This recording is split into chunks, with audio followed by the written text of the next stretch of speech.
Hello and welcome to this much awaited fourth session of Summer Superstar 5 Best Movies to Watch with Your Kids.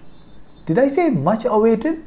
Well, there are just 5 people who watched it. Maybe I was very excited and anticipated myself excited about it. By the way, FIFA World Cup has just started. Of course, the host nation is doing brilliant, and this is not drama, then what else is?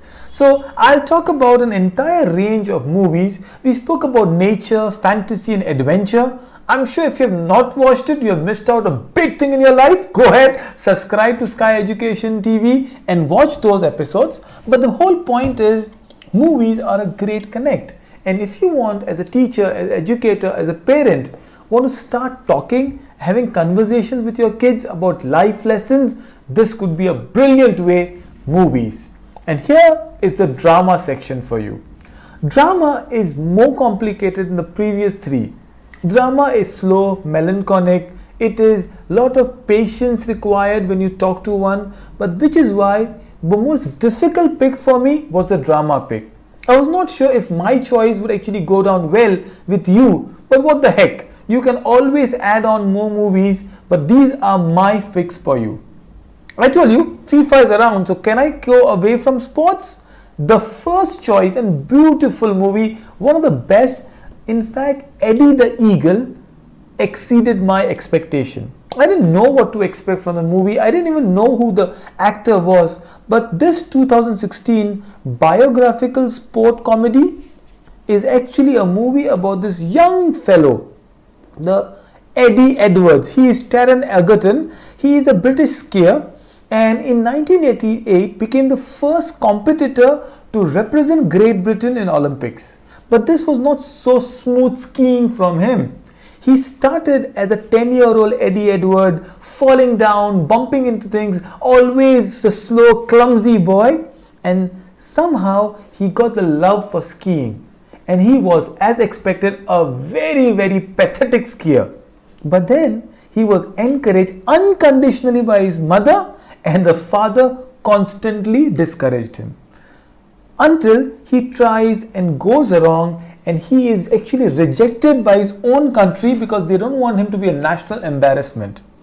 Which is when he meets a drunkard of a coach, Hugh Jackman. Oh yes, our Wolverine from the X-Men. A very, very sober performance from him. Brilliant performance. But what Eddie does is, at the Calgary Olympics, the fellow who was almost out of the Olympics, he does something amazing. He goes all the way, starts qualifying, and despite being, thrown by his own people, he finishes the race. But that was not all. Eddie decides to prove them everyone not wrong, just right, by believing in themselves, participates in a 90-meter, the most difficult one, and yes, he just manages to actually qualify, and the first British skier to do so. Oh, by the way, did I say he finished last in both the races? Despite that, the life lessons I learned from the movie is never, never, ever give up. If Eddie Edward can do in skiing, you can do in anything in life. And 2, one of my favorite life lessons in the entire season would be get a coach. Find a mentor, find someone who can guide you, can really push you, and believe me, as teachers, we can be great coaches for our teams, our students, and our own children. What is my rating here? I give this movie a very high 94%. So go ahead, in the FIFA World Cup time, you can still go and find some snow around in Calgary, Eddie the Edward. From the snow peaks of Canada, we move all the way to the dusty plains of Afghanistan. The second choice is the only animation here. As I said, I'm someone not keen on putting animation in the movie. There's some amazing ones, but this Breadwinner was all hands down. I could not think of a movie better than that. Breadwinner was like watching Khalid Hosseini's Kite Runner and Mountain Echoed in animation. It is so beautiful. The story is so dramatic, so lovely, so nice and innocent that you fall in love with these 2 characters. So who are the characters? Oh, not the Angelina Jolie. In fact, the reason I wanted to put her is hats off to this young producer who chose to produce such a beautiful drama. It's a story of a girl called Parwana. She is living in Kabul, which is infested by the Taliban. Her father Nurullah, who is a teacher, was left impaired, so he was handicapped during the Afghan-Soviet war and he became a hawker. Now, for some reason, the Taliban's come in, arrest the father, and Parwana is left to fend for the entire family. So now Nurullah is in jail and Parwana can't even go and win a single bread. She has the money, but a girl is not allowed to go without, and that's the kind of regiment we're talking about. What can Parwana do? Her mother Fatima is there, her younger brother Zaki is around, and her sister Soraya. None of them can do anything until Parwana decides to become a boy, as if dressed like a boy. And there she is. She chooses a new name called Atish. I love the choice of word. Atish basically means firework. And there is this passion in the belly of this girl who goes around. And then she starts doing small errands, wins money. She is the breadwinner for the entire family. The movie is so beautiful. It has depicted Afghanistan so lovely. You wouldn't actually watch an animation and be wowed by it. The sunset, the scenery. There is this lovely scene that I really like where Parwana and similarly her friend Shazia, who also dresses up like a boy, finds a isolated, abandoned tank, and they go and sit and talk on the tank. It is a lovely movie. In fact, what I really like about the movie is the way it tells the story without being over dramatic, and yet the story has a lovely, beautiful ending. What is my life lessons here? Oh well, so many of them, but number one is thanking for good things in life. This is a movie which is actually teaching our children about the other life, the war-torn zones, the Syrias and the Sudans and Afghanistans of our time. And it talks about real life issues with such honesty that you fall in love. And of course, how Nurullah is rescued by the boy Atish, which is Parwana. I give a high 96% rating just because the movie is so beautiful and it touches my heart. I'm sure it touches your and your students' hearts too. Fair enough. Where do we go? Okay, this is a movie I wasn't really sure. Hugo is a movie about this young orphan boy. So we are talking about kids. This is a drama that I'm talking about children. So this boy loves hanging around in the Paris station where his father was a station clock master. And the only possession he has is one automated kind of robot that his father has left, and his mission is to find the key to it. So what does Hugo do? Hugo starts searching in the 1930s Paris, and believe me, he learns to fix clocks, the gadgets from his father. And every time he goes around, there's a huge clock. The only thing that connects him to the father is that automation, the mechanical man, which doesn't work. And he's trying to learn all the tricks of the trade. And then he finds this grumpy old man, George Melis, a shopkeeper who works in the train station, and his adventure-seeking goddaughter. Amazing. It's a beautiful movie, the connection, and of course George Melis is played by the grumpy old man is Ben Kingsley, the immortal French pioneer. This is what he portrayed. The movie is beautiful with its only sceneries, the clock ticking around, this beautiful boy with the blue eyes. You can actually reflect an entire orphan's life through those eyes. The situation is made complicated when actually he discovers the world of movies in Ben Kingsley's, George Melis' home, and then he starts finding about it. What really is amazing about this movie is not just the movie and the storyline, which might be a little slow for your son or your daughter or your students, but it's the way it is interconnected. If you happen to be a cinema fan, you will love it even better. The reason is the movie starts appreciating films more than just entertainment value. How a movie is made, the layers of audio, visual, emotion, symbol, photography, the way the movie is not bright at all compared to the other ones. It's so brownish, so darkish, so metallic, and yet the movie just makes you love it. Hugo is one movie that make your heart sing. It's what are the lessons I can learn from the movie? Well, keep all things moving in life, irrespective of the odds. What do you know? Tick tock, tick tock. And yes, the movie is about innocence of these kids, the innocence that makes you wonder. Oh, did I say wonder? 88% for this person of movie Hugo, and my next one is Wonder. It's the more recent one. Wonder is a wonderful movie. Julia Roberts and Owen Wilson are two parents of a boy, August Pullman, who is actually suffering a rare medical disease. He has a deformity, which is something that has taken 27 surgeries on his face. He is homeschooled by the parents and he has completely not faced the world. This is a relationship of this boy with the mother, with the father, with his sister, with the world around him.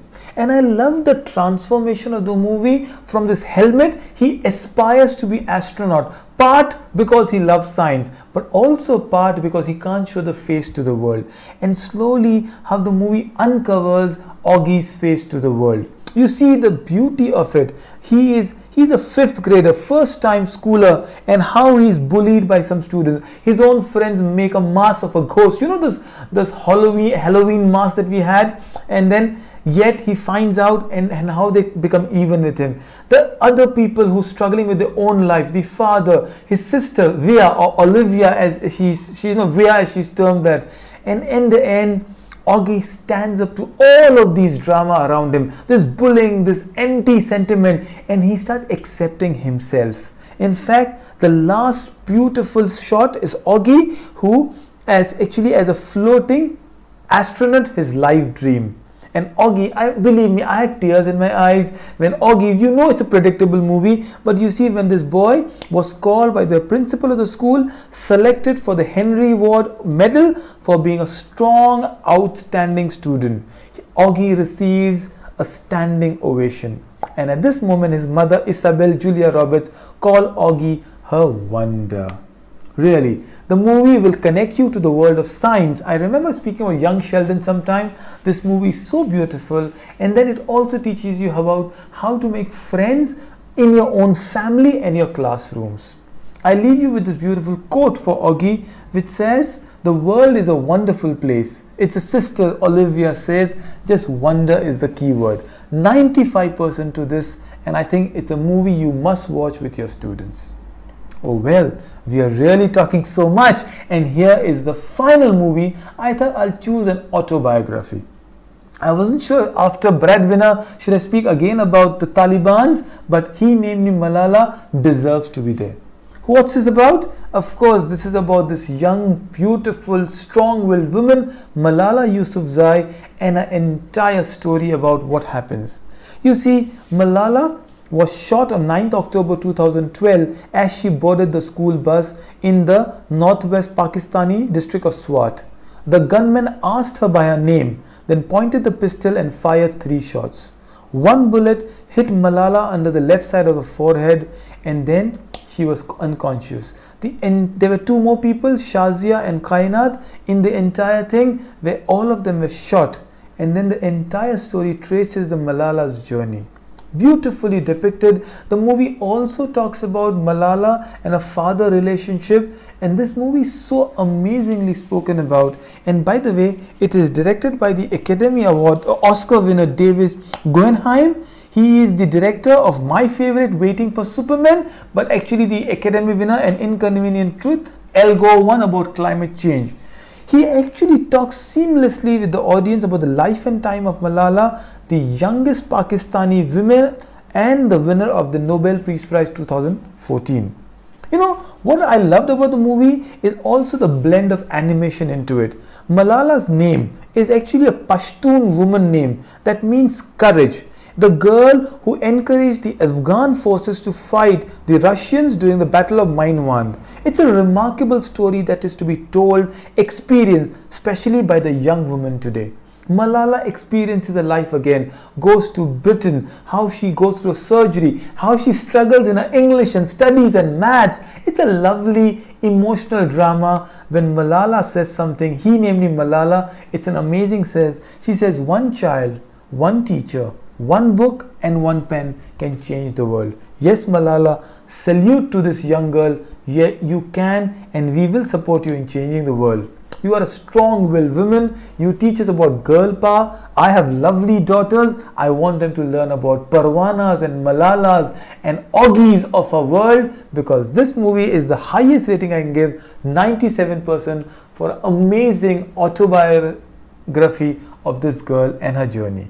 So that's all that we have got. To have something else, hold on, there were so many movies I wanted to show you about, so I'll just give you bonus 3 movies I couldn't review, but great ones. The first one is a documentary called I Am 11. It talks about 3 or 4 children who actually are turning 11 and what it means to them. If you love these things, I'm sure this movie is for you. It's a New York Critics pick, so you go and watch that. The second one is a Mongolian tale called The Story of the Weeping Camel. It's a small baby calf who's lost, and how the mother weeps and weeps and weeps, and finally they reunited, which is actually a good omen in Mongolia as well. Along with it, there is something called The Bird Huntress, about a girl and an eagle. Go on Amazon Prime, it's almost there. My final take is a movie on school system, very nicely taken, about a nominee for the best documentary called Spellbound. It's about the Spell Bee competition in the United States, how amazingly it is, the kind of stress and tension and the parents go through, and how lovely the words come from them. That's all from me. Thank you so much for watching this. As I said, there are 4 in the entire playlist for the best movies you can watch. So that's actually 4, 5, that's 20 plus some bonuses. I hope you have a great summer watching them, and I really hope that we can be the people we want to see in the movies. Thank you and have a great viewing time. Bye-bye.